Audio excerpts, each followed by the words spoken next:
director de la Real Academia, Santiago Muñoz Machado, que acaba de publicar hace unas semanas un libro extraordinario, Civilizar o exterminar a los bárbaros. Santiago Muñoz Machado, gracias por recibirnos en su casa, aquí en la Real Academia de la Lengua. Encantado, en mi casa postiza, tengo otro domicilio particular, pero prácticamente vivo aquí, de modo que sí es la casa en el doble sentido institucional y el lugar donde más horas paso. Yo estoy un poco cohibido en estos salones, no sé si voy a utilizar buen castellano, tengo miedo de cometer alguna incorrección. ¿Qué diferencia entre la conquista del Imperio español y del Imperio británico? ¿Cuál es la diferencia esencial? Pues la evangelización, yo creo, y también la integración. Los españoles fueron a América con una intención primera, que era cristianizar a los bárbaros, a los pueblos primitivos.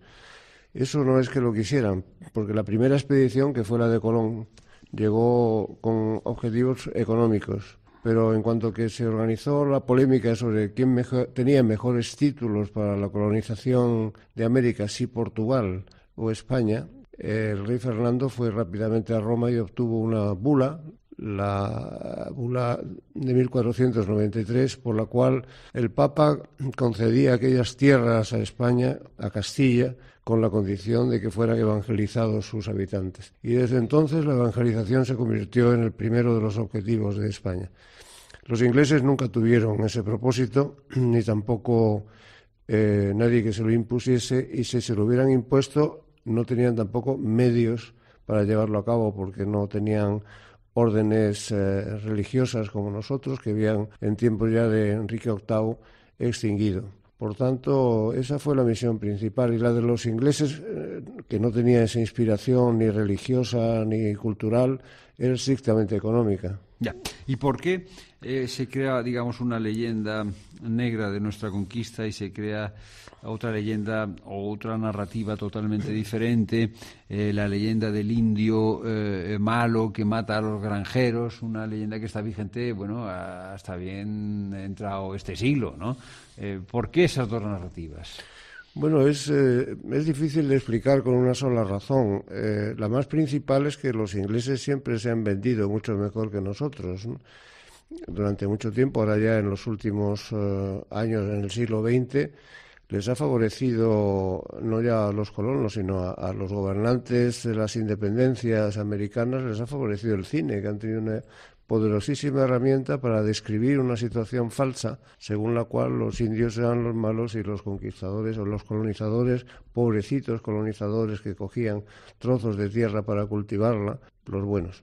Ese esquema, ese canon, se rompió con algunas películas a partir de Pequeño Gran Hombre, y otras películas que rompieron con ese esquematismo, y ahora ya pues los indios no eran tan malos ni los colonos tan buenos. Pero supieron hacerlo y al mismo tiempo pues España se encontró con una libertad de expresión extraordinaria que no existía en Inglaterra, que permitía a la gente que venía de América o que estaba en América decir cosas que en Inglaterra no hubieran sido admisibles. En Inglaterra les cortaban la cabeza por decir las cosas que dijeron personajes como Fray Bartolomé de las Casas, ¿no? Bueno, ese fue el gran motor de la leyenda negra americana, porque imputó a los encomenderos y colonizadores españoles millones de muertes.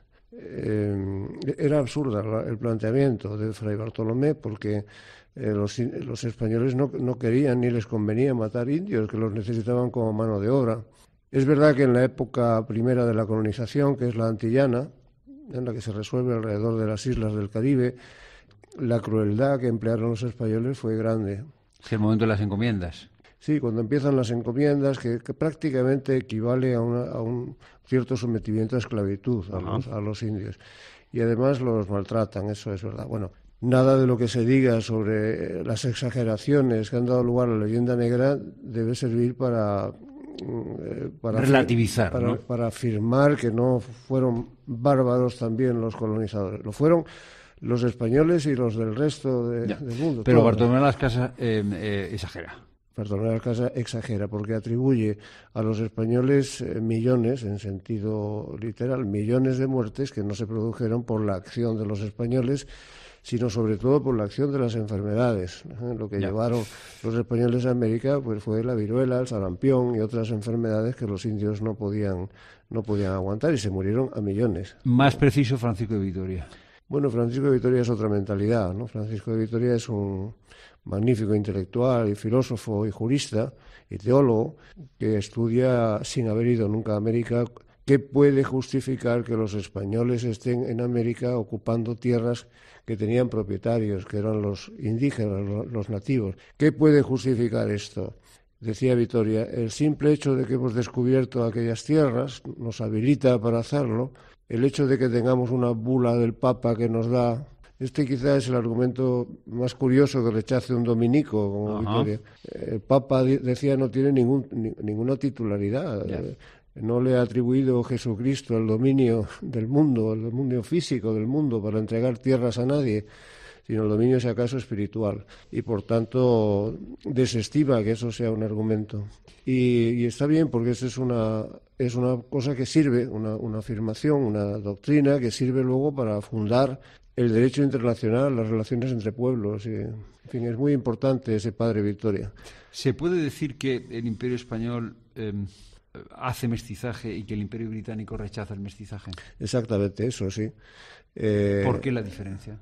Pues porque desde que llegan los españoles a América, los reyes españoles empiezan a hacer recomendaciones sobre integración. Ese es su espíritu. Especialmente la reina Isabel, cuando Colón viaja por segunda vez, le da una instrucción sobre lo que tienen que hacer y cómo se tienen que comportar.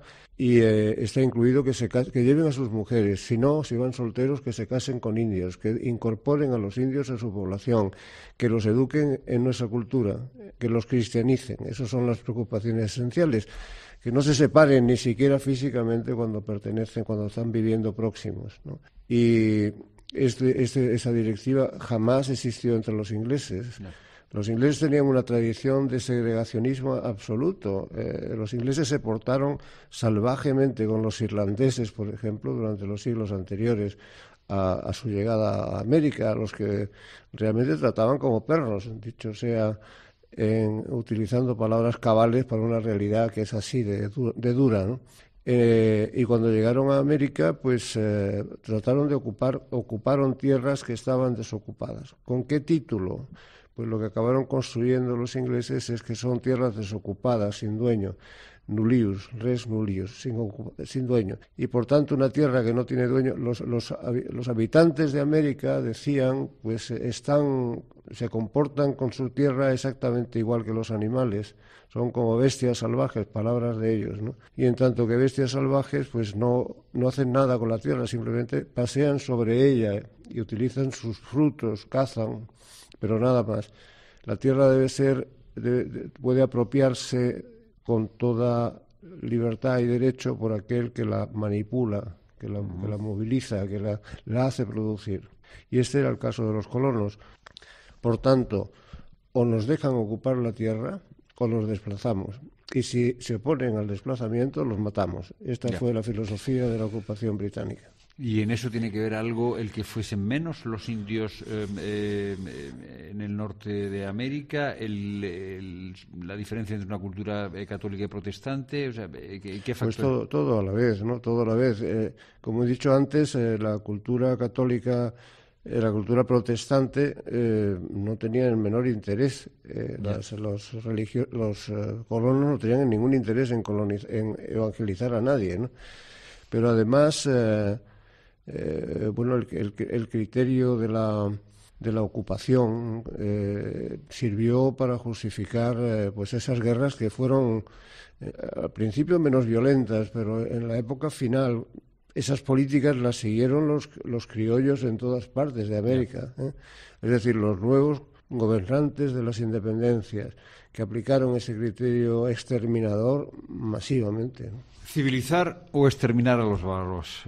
Fantástico libro del que nos ha adelantado algún contenido Santiago Muñoz Machado en esta maravillosa Real Academia de la Lengua. Buenas tardes, Santiago. Gracias por estar con nosotros. Muchas gracias por la visita.